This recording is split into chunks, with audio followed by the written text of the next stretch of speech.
Hello and welcome to A Critical Dragon, where I talk about narrative in film, television, and in books. And this video is going to be just a short discussion on the Shadow and Bone TV series that's on Netflix. Now, I know this is an adaptation of a series of books, and I haven't read those books. And I know it's only season one. So what I'm about to talk about could actually be foreshadowing, or it could be narrative breadcrumbs that are being left in place to be investigated at a later time. Absolutely aware of that. But I watched season one of Shadow and Bone, and I thought there was a really interesting narrative point here about what the narrative tells us and what the narrative shows us. And the second point that sort of leads on from that is what we can do when we look at the narrative from a direction it does not want us to look at it from. So what do I mean by this? So we'll start off with, let's have a look at Alina Starkov, the central character.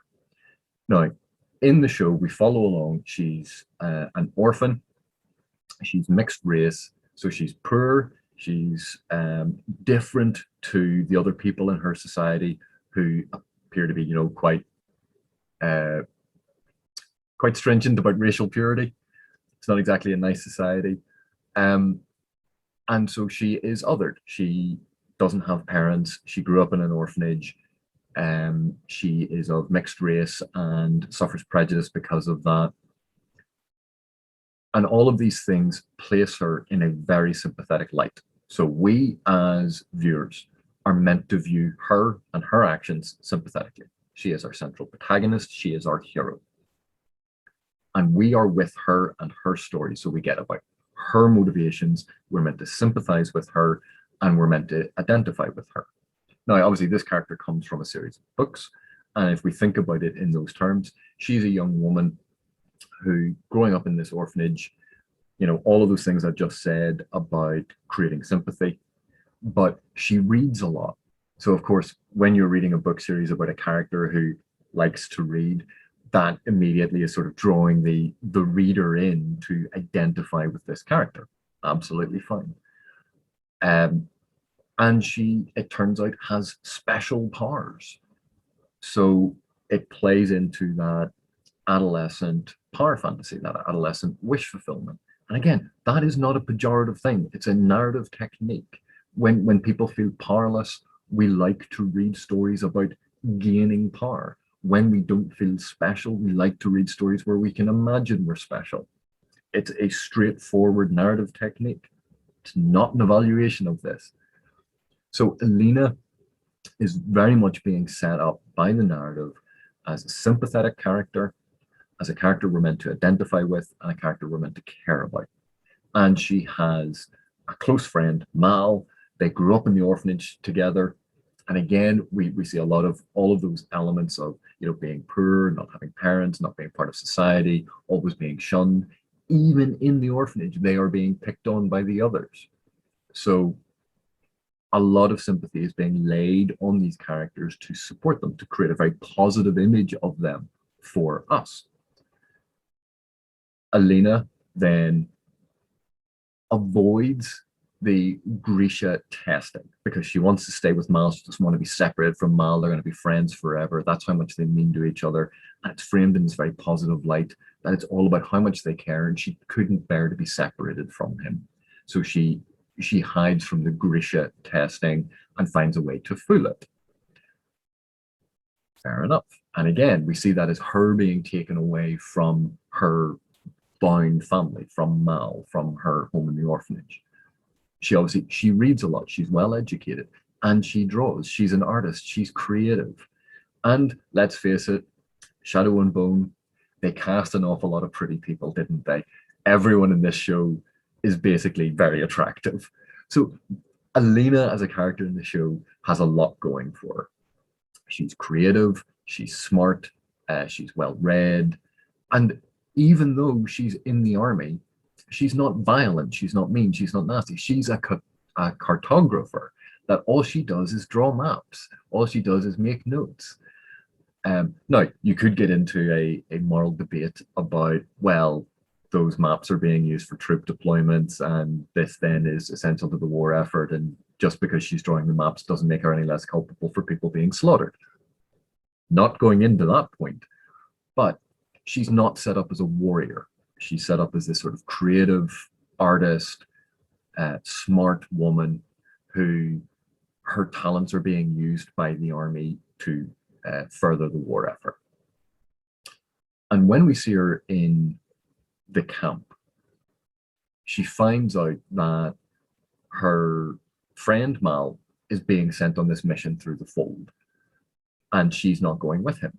So she burns maps so that she can volunteer for the mission, so she won't be separated from her friend. So we see again, the narrative is telling us all about this love for each other, this caring for each other and not wanting to be separated, that they're finally going to be together, and this was going to pull them apart again after they'd spent time apart. And so we see her desire to be with her friend, that it's positive and it's endearing. And she and her unit get on the ship to cross the fold. Mal and the ship are attacked, and that's when she discovers her Grisha power, that she can summon sunlight, that she has this super special power. She's a super special girl. She's absolutely wonderful, and she can be the new savior of the war effort. That draws the attention of the Darkling, General Kerrigan, this mysterious, slightly older, dashing, debonair man who's going to take her away from all of this. So again, forcibly takes her away from Mal, doesn't give her a chance to say goodbye properly. And she's taken away from her friend to be placed in the little palace, where she's suddenly surrounded by things that she doesn't understand. She has servants and dresses, and she has to act a certain way and talk a certain way and do all this training. And she doesn't know what any of this is. She's a fish out of water. Again, a lot of sympathy is being plied upon us and encouraged by the narrative directions, what the narrative is telling us basically to believe. Of course, we then see Kerrigan, this dashing general who's powerful and dark and has a chiseled jaw. And we have the classic love triangle. She loves Mal, Mal's her great friend, but here's this sophisticated, wounded, oh, we could just fix him trope that we see in romance. The love triangle forms. One's the good best friend who's been with her all her life, and the other is the dark, wounded, but wonderful and powerful older man. It is a tale as old as time. But again, not a pejorative evaluation. This is just the technique that's being used. So she kind of falls for Kerrigan.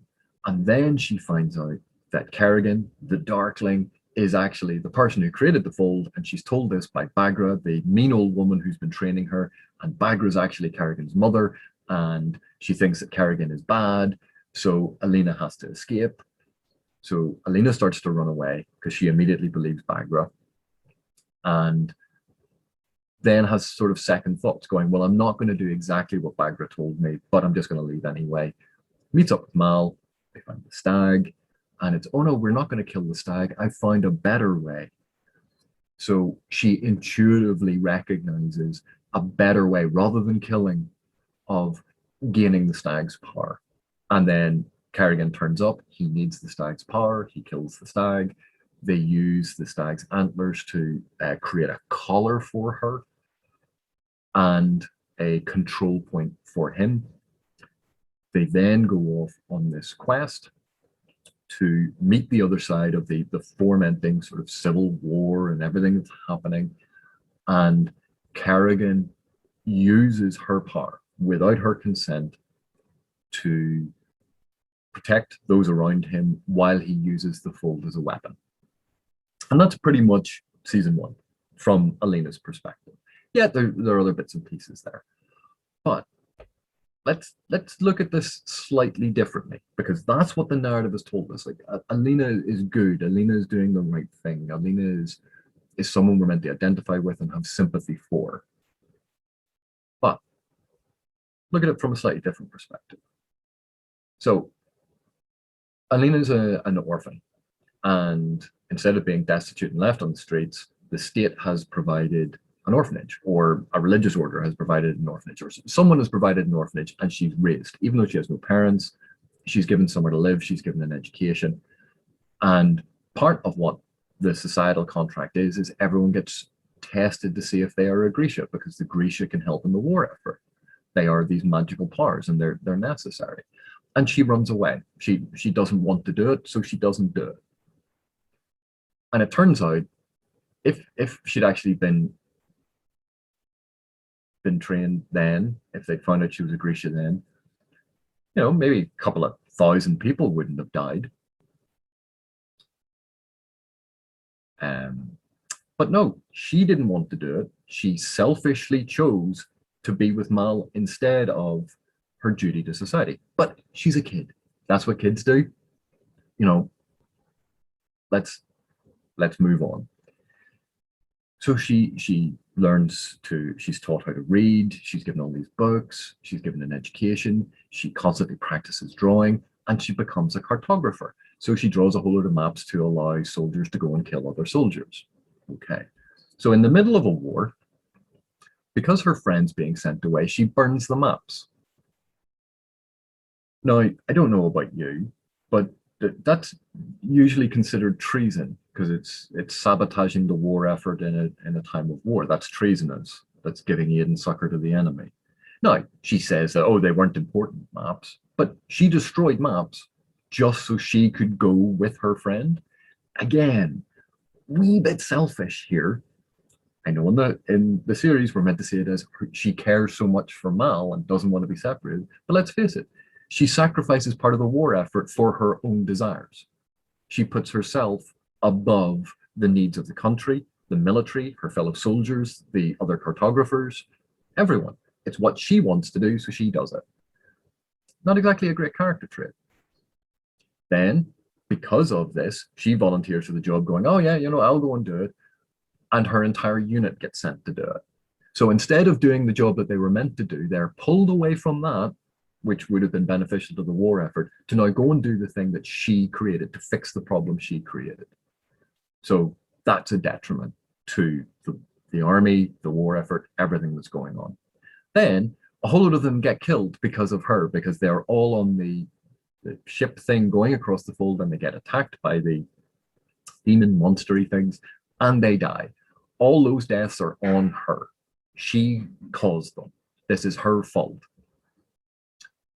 Does the narrative spend an awful lot of time with Alina going, you know what, I'm responsible for the deaths of a bunch of my friends and of my unit and all this pain and suffering? No, we just blithely go on because she was doing it for Mal. And then it turns out, when Mal is threatened, she can access her magical power and protect everyone. If only she hadn't skipped that training when she was a child, she could have protected them all from the beginning and no one would have died. But no, let's not blame Alina for this. It's not her fault. So then, because of all of this, she gets noticed by General Kerrigan. And Kerrigan's like, oh, this is going to help the war effort. We won't lose so many people going through the fold. We can get our provisions. We can create lines of communication. We supply lines, material. All of this will help the war effort. We can save lives. People won't be killed during the crossing. And even once you're strong enough, we might be able to get rid of the fold. And what's Alina's response? I don't want to do this. My needs are more important than my society, the war, all of the soldiers, all these people who died, because I don't feel like it. This is just mean. This is not what I wanted to do. Now, that's not how the narrative frames it. But when you look at her objection to helping, that's what she is saying. Her needs, her desires are far more important than the thousands of people involved in this war, than the thousands of people who have already died, than the people who die every single crossing, or potentially every single crossing of the fold. Alina is saying that her needs are more important than theirs. Little tiny bit selfish. So she's carried along. She isn't allowed to say, she doesn't have time to say goodbye to Mal. Why is this? Well, it's really important to get her trained as soon as possible because people are dying every day. The sooner she is trained, the sooner all of this can come to an end. And her objection, well, I didn't get to say goodbye to my friend who was wounded in a hospital. And, you know, yeah, once again, Alina, the whole world is going to revolve around you because you're super special. Then they are attacked. They are attacked by these people who hunt Grisha, who kill Grisha. That's all that they do. And they attack them because they're after her. And General Kerrigan comes running in and saves her life. And her reaction is, well, did you really have to kill him like that? Like that was pretty horrible. Like, I know he was going to kill me, and he's already killed a bunch of other people. And, you know, I feel a wee bit tiny bad that all those people died. But did you really have to kill him? Slightly judgmental there, Alina. So Kerrigan then puts her on the back of the horse, and they ride off, and then she complains that they've been riding for a long time, and this is really inconvenient. So her sympathy for all the people who've died so far is really not exactly overwhelming. And he takes her to the little palace. Emphasis on palace. She's given a beautiful room. She's given all of these things. She's given servants. She's given luxury beyond her wildest imaginings. And all she can basically do is kind of complain. Because this isn't what she wanted. She never wanted this. She just wanted to be a simple girl. And at some point, Alina, you're going to have to realize that, yes, you're one person and thousands of people are dying every day. Bit of perspective here. So she makes a friend and she starts sending these letters to Mal, and Mal doesn't respond. And instead of thinking, well, Mal's a tracker in the army and, you know, he may have been killed because, you know, the army is doing things like fighting the enemy and tracking things. And her response is, he's not writing to me. He's mean and terrible and awful. No, I appreciate this is meant to be a young adult series, that it's meant to resonate with a teenage mindset. But the way that she is framed is not as a young teenager, it's that she is a young woman. And she continually comes across as incredibly selfish. And when it's pointed out to her that she is Kerrigan's new favorite, that she's getting all of these extra special privileges that no one else gets, she doesn't understand other people's perspective of why they might be jealous. It's, all right, they're all just being mean to me. Poor little me, poor victim me, who gets the suite and all of the servants and all of these things and a special food tester. My heart bleeds. And then she's trained by Bagra, who is mean and horrible and it's inflicting pain and trying to get her to learn how to use her own abilities. And, you know, Stockholm Syndrome may have settled in a wee bit, but she trusts Bagra for some reason when Bagra says that, oh, Kerrigan is evil. Not a lot of interrogation into Bagra's claims. She just kind of accepts it. But let's look at Kerrigan for a second. So Kerrigan has saved her life. He's taken her from a life of drudgery. He's put her up in a palace. He's given her all of these things. And then we get that whole, he's wounded because of what his ancestors did, and he plays on her sympathies, and he's dashing and attractive, and he wears like really well tailored clothes. And her powers are the antithesis, but sort of a complement. They are both sides of the same coin. So there's clearly an attraction between them, and we get that wonderful love triangle setup that is so common in romance and in fantasy. But she falls for him. They kiss.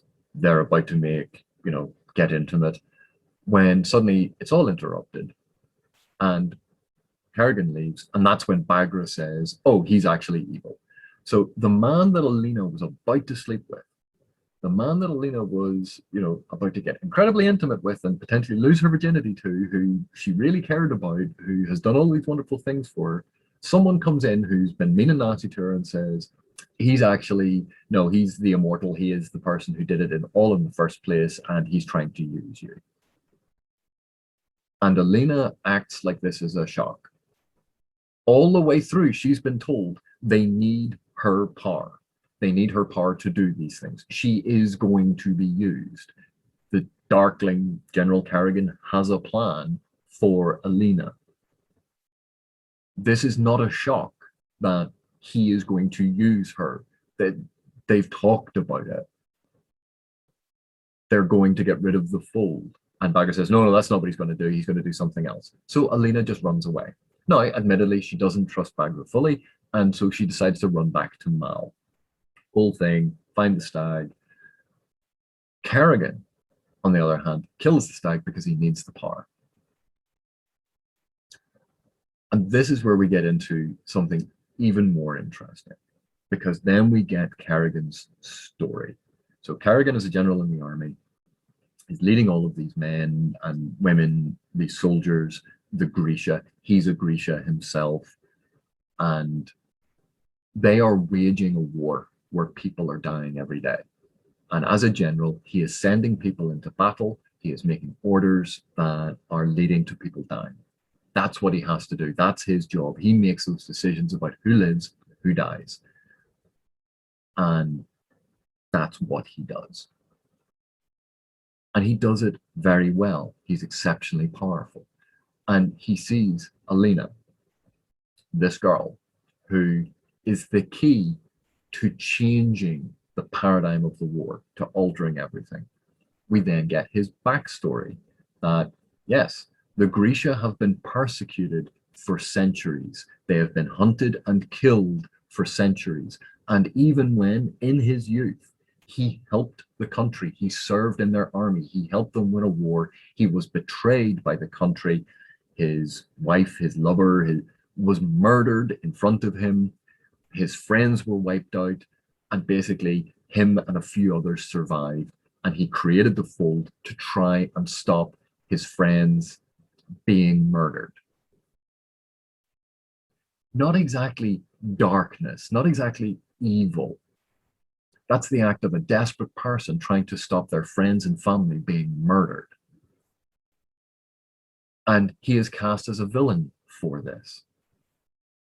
And so we are then told that part of his plan, and I'll get to the change at the end, but we're told his plan is he's going to use and manipulate the fold to create a border so that he can create a land that will protect the Grisha, that they will have a land of their own, that they will no longer be hunted and persecuted, that they will no longer be murdered, that they'll no longer be executed, that they'll no longer be used as weapons and tools of the state, that they can have their own lives, because they are a persecuted community. They are a persecuted people. They are this small cultural minority who everyone is abusing. And that is absolutely fascinating. And who is the key to all of this? This selfish, callow, egotistical girl who cannot see the wood for the trees, who constantly is whining about what she wants and refuses to see the needs of her people. In fact, refuses even to consider herself one of those people, rejects the community that she is part of, who disavows her own sense of who she is. And this girl doesn't care about the soldiers dying every day, doesn't care about ending this conflict, doesn't care about ending these murders and these executions and this persecution of the Grisha. She doesn't care about any of that, because what she wants is her own little simple life. And for Kerrigan, that must be an affront and must be worrying. So what do? She is absolutely essential to your plans. Well, she's going to live for a very long time. She'll eventually forgive you. Tell you what, we will use her now and we will get this all sorted out. And then I can spend the next 200 years making it up to her and apologize. I'll send her a bouquet of flowers every day. And it's not nice. And it's not good. But he's weighing up the needs of thousands of people against her own, Alina's own personal desires. And this is where the narrative trajectory of the series lost me. because on that journey where Alina has created the tunnel and Alexander Kerrigan, the Darkling, then says, well, no, actually, I'm going to use the fold as a weapon and I'm going to kill all these people and we're going to rule the world. It's going to be a Grecian nation and everyone is going to bow down to us. And the reason I have a problem with that is up until that moment, I fully supported Kerrigan's plan, his approach, because it was about protecting a persecuted minority. I could understand his position. But what we see suddenly in this is a subtext that a persecuted people who have been used and abused and hunted, do not give them any power, because if you give them the power for their own self-determination, they will turn it on everyone else. They cannot be trusted. That everyone is right to persecute the Grecia because the Grecia cannot be trusted. You cannot trust their power. They need to be ruled. And I absolutely know that that is not the intended subtext of this TV show. But that subtext is actually quite powerful. And part of the reason for this, part of the reason why I think it comes across so strongly, is because the costuming is very much reminiscent of imperial czarist Russia. And we have that analog to this imperial decadent power that was overthrown by the people and it created communism, and communism was bad. But we also have the pogroms of the Jewish people in Russia. There are these historical analogs that may have inspired production design, may have inspired aspects of the story. I'm not saying it's the same, but those parallels are there. And because those parallels are there, we can see that this is not just a fantasy story, that there are points of connection to concepts in our world. And this concept of a persecuted people finally having the power to be free of slavery and persecution and being executed and hunted, to not being used as weapons and tools of an imperial state that doesn't care about them, that just uses them as pets. That if they get that power, they're going to turn it on everyone else. And that's why I have a problem with the subtext of this first episode, or first season of Shadow and Bone. We are asked to buy into the fact that Alina is good, and yet so much of what she does is incredibly selfish and incredibly short-sighted. We are asked to believe that the Darkling is evil when so much of what he does is actually good, is actually moral. And they give us this moment where the Darkling does something incredibly evil, which doesn't really fit with what would be the sensible plan that everyone would agree with. That he just goes off the villainous deep end to twirl his mustache. And that's what I find frustrating. But it's a really interesting show. I have no idea if in the books or in later seasons they go and they do something different, or if they develop these notions and actually play with it. And I'm looking forward to it. But anyway, thank you for watching, and I'll see you in the next one.